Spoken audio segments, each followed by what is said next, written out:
The first words out of her mouth are not "good morning." They are, "Let's make this quick, I have a world to change." The door closes behind her.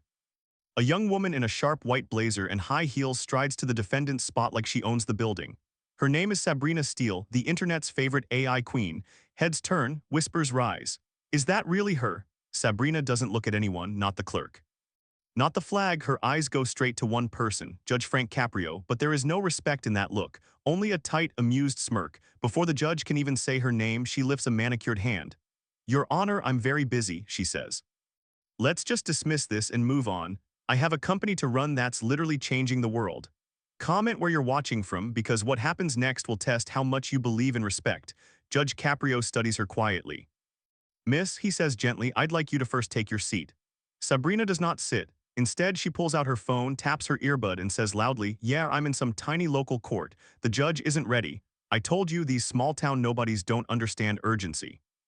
The room freezes. Judge Frank Caprio's eyes narrow for a moment, then he straightens his glasses. "In this courtroom," he says, "we do not speak while the judge is speaking. Put the phone away and take your seat." Slowly, Sabrina lowers the phone. She finally sits, crossing her legs. "I think you misunderstand," she says. "I don't have time for this. My company is valued at over $2 billion. I run global AI systems. I have more employees than you have seats in this building. I can pay whatever fine you want in 5 seconds. So why am I even here?" She glances around, expecting admiration. No one is impressed. "This is a traffic court," Judge Caprio replies. "Everyone is treated the same.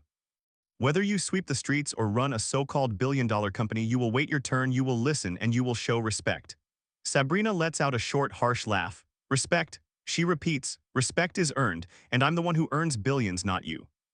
The words hit like a slap. The clerk stops typing, even the officers shift. For a moment, Judge Caprio just looks at her, not angry, just disappointed. "Miss Steele," he says, "do you know why you are here today?" She shrugs. "Some ridiculous ticket. 35 and a 20 or something. My driver usually handles this, but he was off and whatever, just tell me the number." The clerk quietly speaks up. "Your citation says 55 and a 20, school zone, during school hours." A low wave of whispers moves through the benches.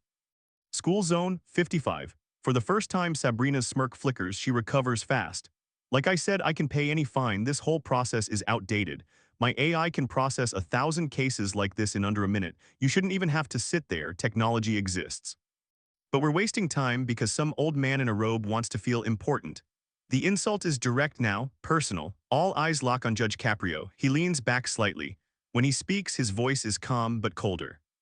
"Young lady," he says, "you are not here because of my age or because of technology. You are here because children were crossing that street while your car was flying past them." Silence. "This is not about your money," Judge Caprio continues. "The law does not care how many billions you say you have. It cares that every child goes home alive." A small crack appears in her armor, but she refuses to back down. "You don't get it," she snaps. "I'm building the future. I create jobs. I donate more money than this entire room will ever see. If I lose an hour here, that's millions lost. So yes, I am more important than a parking ticket and a crossing guard." The judge glances at the file in front of him.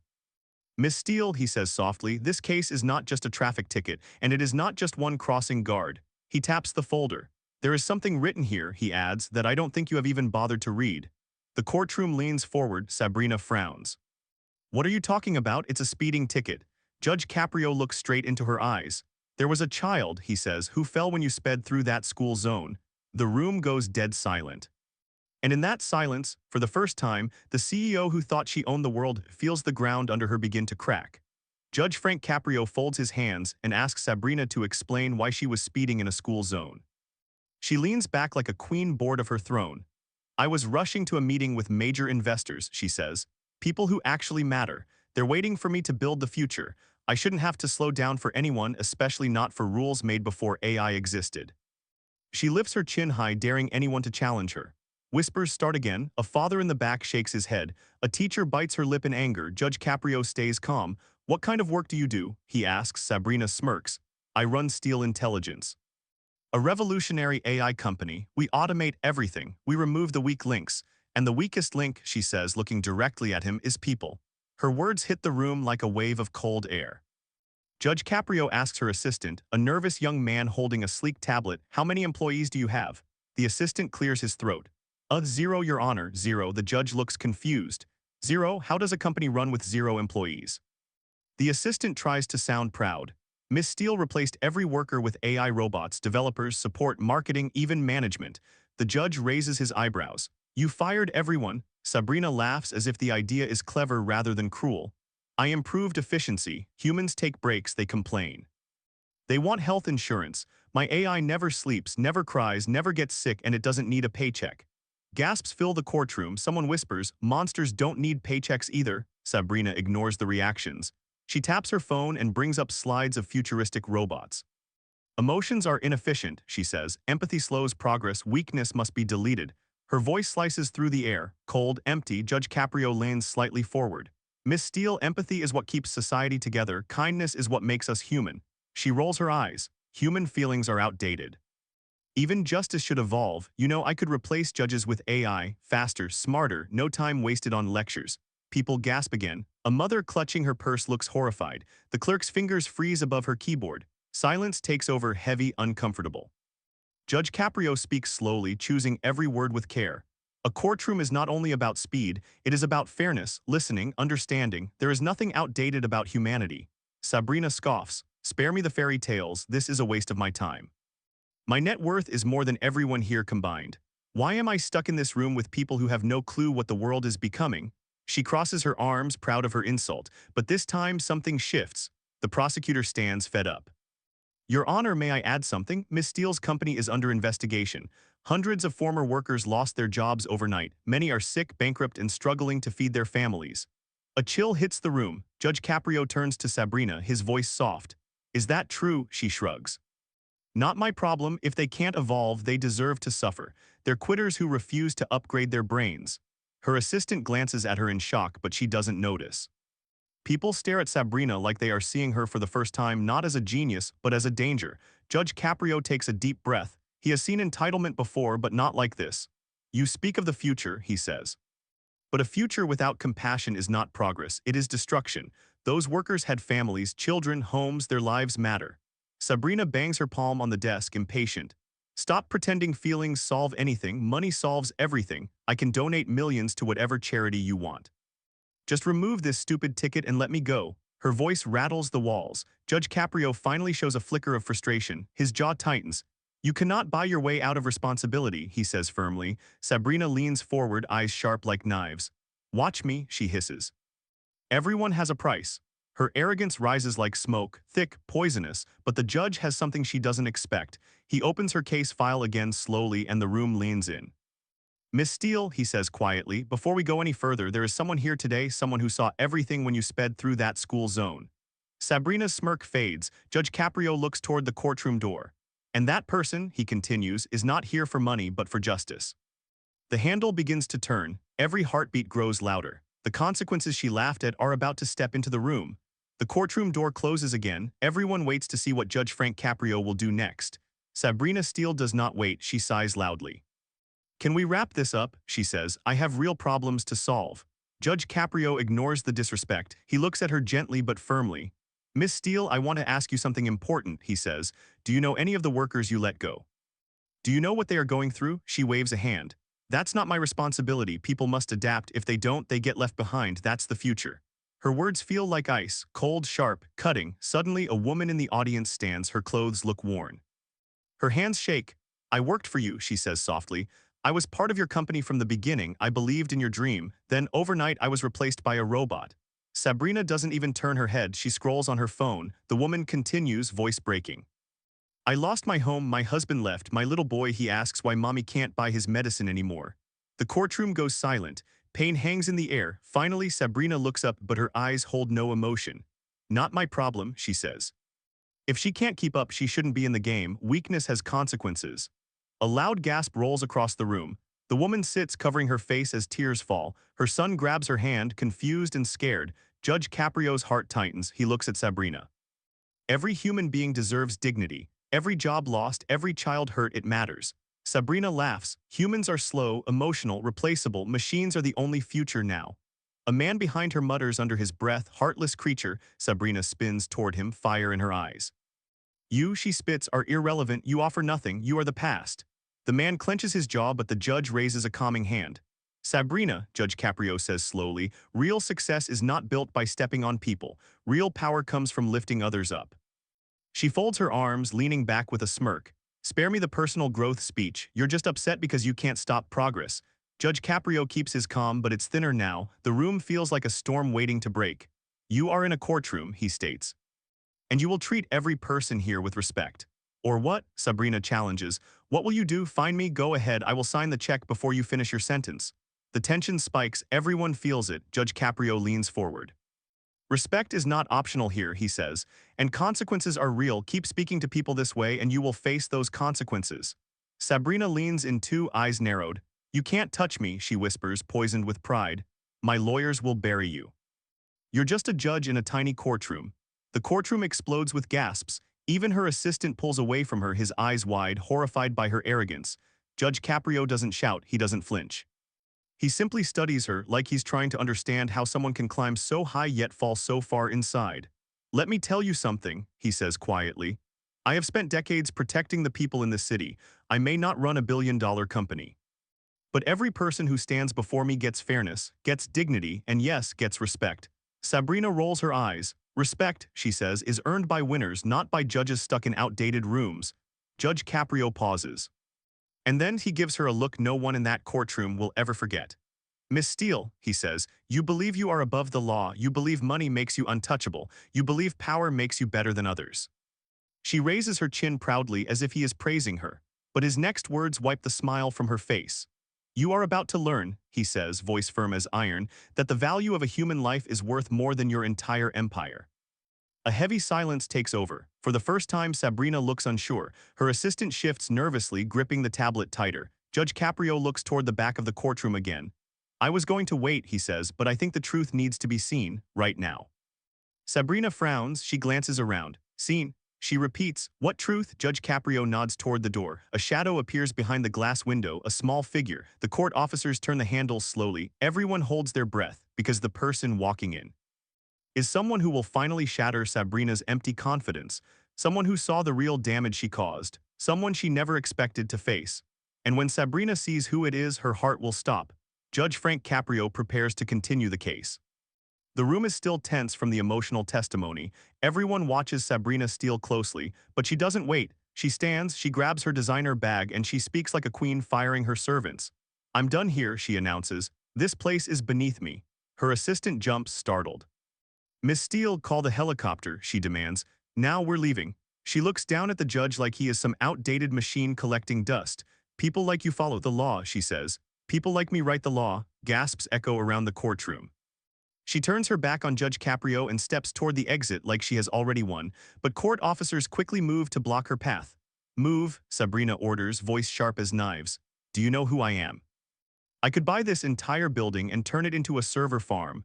Judge Caprio's patience finally thins. Miss Steele, he says, his voice calm but firm, return to your seat. Sabrina spins around and laughs in his face, a cruel sound with no soul behind it. You think you can command me, she says. You think you have power. Her voice rises, her arrogance reaches its highest point. I own justice, she declares. People like you will soon be replaced by machines smarter than your entire system. The words hang like fire in the air. The courtroom explodes. People shout, shame, sit down. Who does she think she is? Even the assistant looks horrified. He whispers at her, please stop. This is being recorded. Millions will see this. Judge Caprio strikes his gavel hard. Order. Order in the court. The shouting fades. A heavy silence returns. But the judge's tone is no longer gentle, no longer calm. This is the voice of justice. Miss Steele, he says slowly, this courtroom does not belong to you. Justice is not for sale. And your wealth does not place you above the law. Her jaw locks. She looks like someone who has never heard the word no. So what are you going to do? She mocks. Find me more, I'll double it, I'll triple it. Judge Caprio shakes his head. No, he says softly. Money is not the consequence here. Sabrina blinks, confused. The judge continues, voice stronger than ever. For your repeated disrespect, for your refusal to follow instructions, for insulting court officers and every member of this room, he lifts his gavel again. You are officially charged with contempt of court. The room gasps again, harsher, louder. Sabrina freezes. This she did not expect. Contempt means real punishment, real stains on reputation, real consequences. Her lips part, but no words come. Her assistant leans closer, whispering frantically. Investors are watching the streams. This could destroy the company, your brand. She pushes him away, but her eyes show something new, fear. Her empire isn't as untouchable as she thought. Judge Caprio watches her carefully. I warned you, he says. I gave you every chance to show respect. Sabrina tries to laugh, but it breaks halfway. Her confidence is cracking in front of everyone. You can't do this, she says, voice trembling under the anger. If the media sees me like this, Judge Caprio answers with gentle strength, the media will see the truth. They will see a judge defending the dignity of every person you crushed on your rise to power. Sabrina shakes her head. No, this can't happen, not to me. She clutches her phone like it's a lifeline. The audience senses her panic. Expressions shift from anger to curiosity to something like justice catching up. I told you, she whispers, voice shaking, I built the future, I'm changing the world. Judge Caprio responds softly, you cannot change the world if you forget the people living in it. Every eye in the room softens at those words. Sabrina takes a step back. For the first time, she looks small. The judge isn't finished. You will stay, he says. You will listen, and you will face what you have done. Sabrina swallows hard. The fight drains from her posture, but she tries one last desperate defense. My lawyers will. They will join you here, Judge Caprio interrupts, because this is only the beginning. The room buzzes, a storm of whispers. Her assistant looks pale. Her empire's leader, the untouchable billionaire, now stands trapped. Judge Caprio places her file down slowly. We have someone else who needs to speak, he says. Sabrina's chest rises and falls quickly like she's standing at the edge of a cliff. He turns toward the front row. Would the witness please come forward? All eyes shift again. A soft shuffle of small shoes echoes through the room. A child steps into view. A face Sabrina remembers, a face she tried to forget. The little boy from the school zone, the child who fell. His mother guides him to the front, her eyes still red with tears. Sabrina's breath catches, because the person she hurt the most is now standing right in front of her. And the truth he carries will be the blow she never saw coming. The little boy stands beside his mother. A small bandage wraps around his arm. A faded bruise still marks his cheek. Judge Frank Caprio leans forward, gentle but serious. What is your name, young man? Evan, the boy whispers. And what happened that day? The judge asks softly. Evan looks down. His mother encourages him with a squeeze of his shoulder. I fell when the fast car came, he says. It scared me, I hit the ground. A wave of sadness moves across the courtroom, but Sabrina only sighs, annoyed. I didn't hit him, she says. He's fine, kids fall all the time, let's not act like he's some hero. People gasp. The mother covers her mouth in disbelief. Even Sabrina's assistant flinches, ashamed. Judge Caprio's expression hardens. That young boy could have died, he says, and your reaction is irritation. Sabrina rolls her eyes. My reaction is realism. Stop making me the villain for being successful. Judge Caprio closes his eyes briefly. He has heard enough. He lifts a stack of papers. These, he says, are testimonies from 3 of your former workers. A middle-aged man stands. His eyes are tired. I gave that company 10 years, he says. Then one morning I was locked out, my access gone like I never existed. Sabrina stares ahead, cold, unmoved. A young mother stands next, fear in every word. My daughter needed surgery. The insurance you promised disappeared when you fired us all. We are drowning. Sabrina picks at her fingernails. Finally, an elderly technician speaks. I trained the very AI that replaced me, he says. I didn't even get a goodbye. Each voice breaks more hearts, but Sabrina only shrugs. If they can't adapt, that's on them, not me. The audience erupts. You ruined them. No compassion, shame. Judge Caprio slams his gavel. Enough. His voice turns to steel. You have caused harm, physical, emotional, and financial, and you still show no remorse. Sabrina crosses her arms.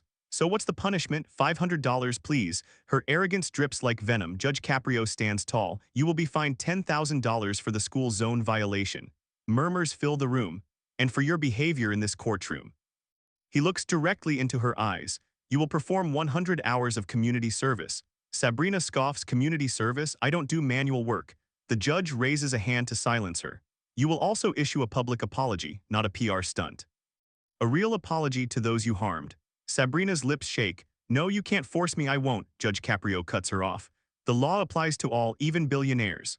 Sabrina's assistant whispers urgently, our investors are watching live. If you don't control this, Steel Intelligence could collapse. A sudden terror flickers in her eyes. Her empire, her pride, is falling apart in front of millions. She looks around the room. People stare back, not impressed, not scared, judging her. Sabrina's breath shakes. Her voice drops to a small mumble. This can't be happening, but it is. Judge Caprio says quietly, this is just the beginning. The courtroom holds its breath because everyone knows the woman who thought she owned justice is now owned by consequences, and the hardest part is still coming. Judge Caprio waits until the room settles. Miss Steele, he says gently, I want you to listen, not as a CEO, as a human being. Sabrina's stare is empty, she doesn't speak. The judge takes a deep breath. My father came to this country with nothing, he says. He shined shoes, he worked late nights, he helped everyone he could even when he had very little. Sabrina blinks, confused by the shift in tone. He taught me, the judge continues, that success without kindness is failure. That the greatest power is lifting someone up, not pushing them down. A long silence follows. For the first time, Sabrina doesn't roll her eyes, she doesn't smirk, she doesn't speak. Judge Caprio lowers his voice. What are you so afraid of, Miss Steele? Her eyebrows tighten. Afraid. She whispers, I'm not afraid of anything.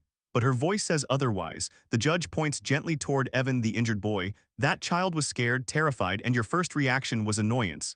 Sabrina looks away, her throat moves as she swallows. Why? The judge asks kindly, why does empathy bother you so much? Her answer comes slowly, quiet, almost broken. Feelings are a distraction, she says. I wasn't raised to care about them, I was raised to win. The courtroom shifts, anger softening into sad understanding. My parents were never around, she admits. They pushed me into programs, competitions, schools. If I cried, they said weakness would destroy me. She grips the table tightly, knuckles white. I thought if I became powerful enough, I'd never need anyone. Her voice cracks. But now everyone hates me. Tears form in the corners of her eyes. The audience watches in stunned silence. Judge Caprio nods. You work so hard to avoid weakness, he says softly, that you forgot what strength really is. Sabrina wipes her cheek, embarrassed. He continues. True strength is caring for others. True leadership is protecting them. The message hits her deeper than any punishment. He gives her a chance, the lifeline she never expected. You can change, he says. You can show this boy, these workers, and the world that Sabrina Steele is more than a cold empire. She stares down, overcome. I don't know if I can. Judge Caprio smiles warmly. You can, but you must choose to. A moment passes. Then Sabrina nods, small at first, then again stronger. I want to try, she whispers. The room exhales, a collective release. The judge places his hand over the file. Your sentence will stand, the public apology, the community service, the fines. She nods again, this time without argument. But I also want you to meet with the people you hurt, he adds, to understand their lives, their struggles. Sabrina glances at the workers. One mother wipes a tear. The technician gives a hopeful smile. This feels like a new beginning, fragile but real. Judge Caprio sits back. This court is not just here to punish, he says. It is here to teach and to heal. Sabrina takes a deep breath, healing, a word she has never allowed near her life. But now she needs it. Everyone watches her, a billionaire finally learning how to be human, and the next time she returns to this courtroom, she won't be the same person. A few weeks later, the courtroom doors open again. Sabrina Steele steps inside quietly, no designer dress. No expensive jewelry, no confident entourage, just her. She walks with smaller steps, not from fear, but from humility. The former employees she hurt sit in the front row. Their eyes are cautious, unsure of what today will bring. Judge Frank Caprio greets her with a calm nod. You have completed the first part of your sentence, he says. How did it go? Sabrina takes a slow breath. The first day was hard, she admits. I had to help in a shelter, cook meals, hear stories of families who lost everything because of layoffs. She looks directly at the people she fired. I saw the pain I caused with my decisions. Her voice shakes, not from anger but from honesty. I used to think only results mattered, she continues. That if I built a perfect world of machines, no one could get hurt. She shakes her head. But I learned something: machines can't replace hope, or love, or dignity. Her assistant, once fearful, now smiles proudly. She turns to the workers. I am sorry for what I did, for thinking you were replaceable, for treating you like numbers instead of lives. Tears shine in her eyes. I have rehired many of you, she says softly, and this time with better pay, better care, and respect. Some workers nod gratefully. Some still look hurt. Both reactions are real. Judge Caprio listens closely. What about the boy? He asks gently. Sabrina looks at Evan. I visited him, she says. I helped his mom with medical bills, and I promised him I will never put another child in danger again. Evan smiles, shy but brave. The room fills with a quiet warmth. Sabrina continues. My company now has a new mission: AI and humans building the future together. She wipes another tear. No more replacing people, only helping them. The audience murmurs, not in anger this time, but in hope. Judge Caprio leans forward, voice soft. You walked in here believing power made you better than others. Sabrina nods. But today, he continues, you stand here proving that true power comes from compassion. Sabrina exhales, relieved, grateful. The judge lifts his gavel lightly. This case is dismissed, he says, but your real sentence is to continue being this better version of yourself. A small smile appears on her face. I will, she promises. People rise to their feet, admiration replacing judgment. As Sabrina walks toward the exit, she glances one more time at the boy. Thank you, she whispers. He waves, innocent and forgiving. Sabrina steps out of the courthouse. The world feels different now, not because she owns it, but because she finally understands it, and she finally understands herself. Respect, compassion, justice. Those are the things that build a true empire. Subscribe if you believe respect matters.